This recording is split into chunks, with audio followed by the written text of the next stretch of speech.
মধ্যপ্রাচ্যের আকাশে শুক্রবার হঠাৎ করেই বেড়ে যায় সামরিক তৎপরতা। ইসলামাবাদে গুরুত্বপূর্ণ শান্তি বৈঠকের ঠিক আগে যুদ্ধবিমানের বহররায় পাকিস্তান। উত্তেজনার এই মুহূর্তে এমন পদক্ষেপে নতুন করে আলোচনার কেন্দ্রবিন্দুতে উঠে এসেছে পুরো অঞ্চল। পাকিস্তান বিমান বাহিনী তাদের JF-17 থান্ডার ও F-16 যুদ্ধবিমানের পাশাপাশি C-130 হারকিউলিস পরিবহন বিমান, IL-78 জ্বালানি ট্যাঙ্কার এবং অ্যাওয়াক্স নজরদারি বিমান মধ্যপ্রাচ্যে মোতায়েন করে। এই সমন্বিত শক্তি আকাশপথের নিরাপত্তা নিশ্চিত করতে প্রস্তুত রাখা হয়। শনিবার ইসলামাবাদে যুক্তরাষ্ট্র ও ইরানের মধ্যে যুদ্ধবিরতি নিয়ে গুরুত্বপূর্ণ বৈঠকের আগেই এই সামরিক প্রস্তুতি নেওয়া হয়েছিল। বর্তমানে দুই দেশের মধ্যে সাময়িক যুদ্ধবিরতি থাকলেও পুরো মধ্যপ্রাচ্য জুড়ে টানটান উত্তেজনা বিরাজ করছে। এই পরিস্থিতিতে ইরানের প্রতিনিধি দলকে নিরাপদে ইসলামাবাদে পৌঁছে দেওয়ার দায়িত্ব নিয়েছে পাকিস্তান। মূলত সেই কারণেই আকাশে কড়া নিরাপত্তা বলয় তৈরি করা হয়, যাতে তেহরান থেকে যাত্রাপথে কোনো ধরনের হামলার ঝুঁকি না থাকে।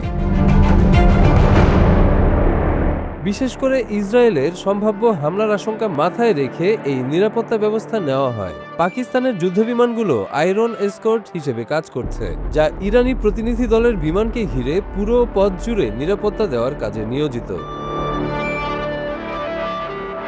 শুক্রবার সকাল থেকেই সৌদি আরব, সংযুক্ত আরব আমিরাত এবং ইরানের বন্দর আব্বাসের আশপাশের আকাশে এই যুদ্ধবিমানগুলো টহল দিচ্ছে। পারস্য উপসাগর পর্যন্ত বিস্তৃত এলাকা জুড়ে তারা নজরদারি চালাচ্ছে সার্বক্ষণিকভাবে। শুধু ইরানের আকাশ সীমা নয়, সংযুক্ত আরব আমিরাত ও সৌদি আরবের কাছাকাছি এলাকাতেও এই বিমানগুলোর উপস্থিতি লক্ষ্য করা গেছে। পুরো আকাশপথকে একটি নিরাপদ করিডোরে পরিণত করার লক্ষ্যেই এই ব্যাপক প্রস্তুতি। গত ৮ এপ্রিল পাকিস্তানের মধ্যস্থতায় এবং চীনের সহায়তায় যুক্তরাষ্ট্র ও ইরান ২ সপ্তাহের জন্য সাময়িক যুদ্ধবিরতিতে সম্মত হয়েছে। এই যুদ্ধবিরতির শর্ত ও ভবিষ্যৎ নির্ধারণ করতেই ইসলামাবাদে এই বৈঠক অনুষ্ঠিত হচ্ছে। ১৯৭৯ সালের ইসলামিক বিপ্লবের পর এই প্রথম এত উচ্চ পর্যায়ের সরাসরি বৈঠকে বসল ওয়াশিংটন ও তেহরান। ফলে বৈঠকটি আন্তর্জাতিক কূটনীতিতে একটি গুরুত্বপূর্ণ মাইলফলক হিসেবেই দেখা হচ্ছে। মার্কিন প্রতিনিধি দলের নেতৃত্বে আছেন ভাইস প্রেসিডেন্ট JD ভ্যান্স। তার সঙ্গে দূত হিসেবে আছেন স্টিভ উইটকফ এবং জ্যারেড কুশনার।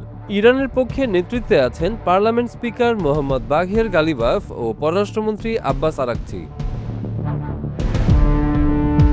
বৈঠকের প্রথম পর্বে পাকিস্তানের প্রধানমন্ত্রী শেহবাজ শরীফ এবং পররাষ্ট্রমন্ত্রী ইসহাক দার আছেন। এতে পাকিস্তানের সক্রিয় কূটনৈতিক ভূমিকা আরও স্পষ্ট হয়ে উঠছে।